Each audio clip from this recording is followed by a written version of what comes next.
IMD का data होता है जो उस डेटा को पहले आकलन करते हैं। जनरली 1950 से अभी तक क्या चेंजेस हो रहा है भारत के इस रीजन में हुआ क्या है, जलवायु के मतलब टेम्परेचर्स हुआ, रेनफॉल हुआ, टेम्परेचर 1 डिग्री से ज़्यादा बढ़ गया। लाइटिंग्स है लाइक ये इधर येलो आ रहा है, ये सब क्या है? जो रेनफॉल एक्सट्रीम इवेंट्स है, ड्राई स्पेल्स है, फ्लड इवेंट्स है, ड्राउट्स है, ये ज़्यादा पहले भी आ रहा था लेकिन अब ज़्यादा मात्रा पे आएगा। जैसे गेहूँ हुआ, नहीं तो धान हुआ, नहीं तो और भी फसल है, कंप्यूटर में ग्रो करते हैं। बदलता हुआ पर्यावरण में उसका कैसे असर पड़ने वाला है। आप हमारे पीछे कुछ मैप्स देख रहे हैं और मैप्स में आप लाइटनिंग देख रहे हैं, ये सब क्या है ये समझने के लिए इस वक्त मैं सर के पास आई हूँ। सर ये क्या है, आप थोड़ा एक्सप्लेन करके बताएंगे? ये आप देख रहे हैं आजकल जो जलवायु परिवर्तन हो रहा है, जलवायु परिवर्तन का अभी पिछला सालों में क्या हुआ, हम यहाँ इस लैब में आंकलन करते हैं कि पूरा इंडिया के रीजन में कितना पहले हीट वेव्स, कोल्ड वेव्स हुआ, टेम्परेचर्स कैसे बढ़ गया, या तो बरसात का कैसे ट्रेंड्स था और आगे क्या होने वाला है। आगे अगले 50 70-80 साल मतलब हम 2100 तक देखते हैं कि 1950 से लेके 2100 तक हम आंकलन करते हैं कि भारत के इस रीजन में हुआ क्या है, जलवायु के मतलब टेम्परेचर्स हुआ, रेनफॉल हुआ। तो इसके जांच से हम लोगों को पता चला कि टेम्परेचर्स जो है अभी तक हमारे यहाँ almost like 1 degree, temperature 1 degree से ज़्यादा बढ़ गया लास्ट 50-60 ईयर्स में। और खासकर आपका जो मिनिमम टेम्परेचर्स है वो बढ़ रहा है। मतलब रात का टेम्परेचर जो हम आमतौर पे कहते हैं वो जो कहते हैं ठंडा रहता है वो बढ़ गया है। वो ठंडा नहीं, ठंड नहीं, वो कम हो रहा है धीरे धीरे अच्छा। और गर्मी बढ़ रहा है, वो एक है। और दूसरा जैसे जब ठंड पड़ता है तो ज़ोर से पड़ता है, वो भी बढ़ रहा है। मतलब हीट वेव्स, जब गर्मी पड़ गया तो बहुत ज़्यादा गर्मी, तो हीट वेव्स, कोल्ड वेव्स, और बरसात जब भी हो रहा है वो बरसात भी बहुत ज़्यादा पड़ रहा है।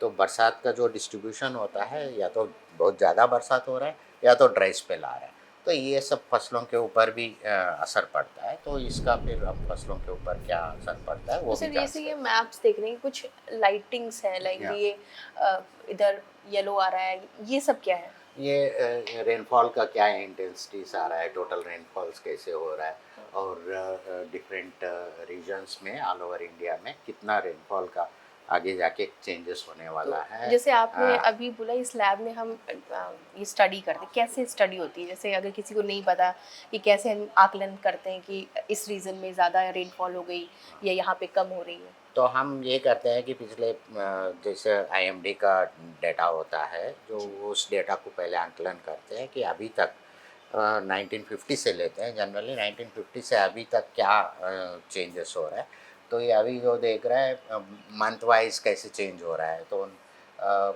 ये 1950 से चलता आ रहा है तो कैसे चेंज होगा।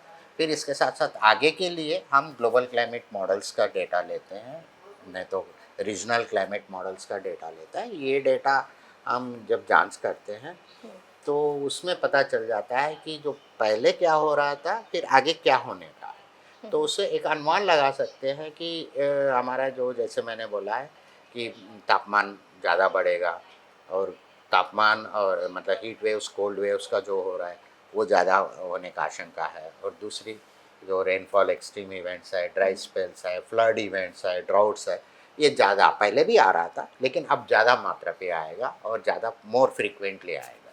सर एक लास्ट क्वेश्चन, ये तो हम समझ रहे हैं कि क्या क्या प्रॉब्लम्स आ रही है, क्लाइमेट कैसे चेंज हो रहा है, जो आपने टेम्परेचर की बात की है वो कैसे कम हो रहा है, लेकिन अब पता तो चल गई है प्रॉब्लम, सल्यूशन क्या है?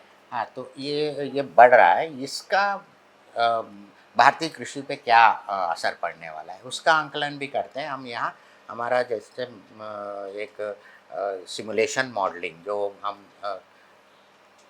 कंप्यूटर में एक जैसे गेहूँ हुआ, नहीं तो धान हुआ, नहीं तो और भी फसल है, उसका कंप्यूटर में ग्रो करते हैं और ग्रो करके देखते हैं कि ये जो बदलता हुआ पर्यावरण में उसका कैसे असर पड़ने वाला है, तो उसका आंकलन करते हैं। हमारे वो उस जांच से हमें ये पता चला कि अगर हम अडेप्टेशन नहीं करते हैं, अगर हमारा फसल का सही समय पे नहीं बुवाई करते, सही जो वैरायटी है वो यूज़ नहीं करते, नहीं तो हमारा मैनेजमेंट सही नहीं होता है, ड्रेनेज सही नहीं होता है, या पानी का प्रबंधन जो करना है वो सही नहीं होता है, तो उससे प्रतिकूल प्रभाव पड़ेगा। और वो प्रभाव जैसे गेहूँ में पिछले बार देखा है कितना प्रभाव पड़ रहा है।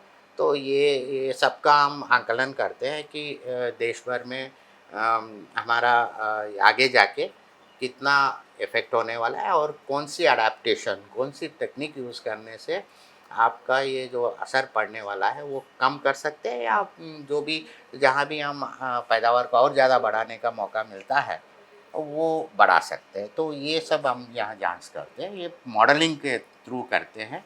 तो क्योंकि और कोई और तो टेक्निक ही नहीं है, मॉडलिंग इज़ लेटेस्ट, अभी जो मोस्ट एडवांस टेक्निक है, तो उसको यूज़ कर तो इस करते टेक्निक हैं। का मतलब कैसे कुछ एक्सप्लेन करिए, कैसे की जाती है ये टेक्निक, है क्या एग्जैक्टली? तो इसमें हम ये है कि देश भर में बहुत सारा आपका रिसर्च होता है, बहुत सारे एक्सपेरिमेंट्स होता है। ये एक्सपेरिमेंट्स को आप का यूज़ भी करना है किसान भाइयों का समाधान ढूंढने के लिए। उसके लिए पूरा डेटा हम लोग लेते हैं, बहुत सारा डेटा, पूरा नहीं है तो जितना अवेलेबल है वो पूरा एक्सपेरिमेंटल डेटा लेते हैं। और हमारा मॉडल जो प्रोसेस बेस्ड सिमुलेशन मॉडल है वो कंप्यूटर प्रोग्रामिंग से करते हैं। हम कंप्यूटर प्रोग्रामिंग करके फिर उसमें एक मॉडल बनता है, तो उसमें जांच लेते हैं कि जो मॉडल हमने बनाया, ये जो हमने देखा है फील्ड में एक्सपेरिमेंट्स के तहत देखा है, वो उसका रिस्पांस और यहाँ मॉडल में जो रिस्पांस हो रहा है वो सही हो रहा है, सही मॉडल दे रहा है कि नहीं।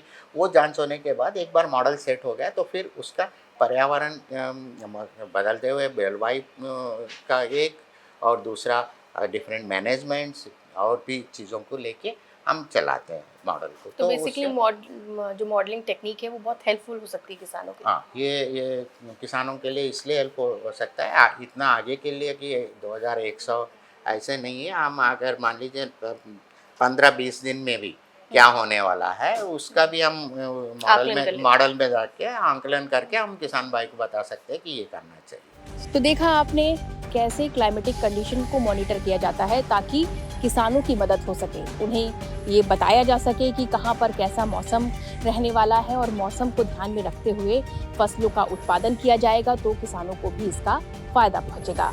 गांव जंक्शन के लिए मैं नैन्सी वाजपेयी।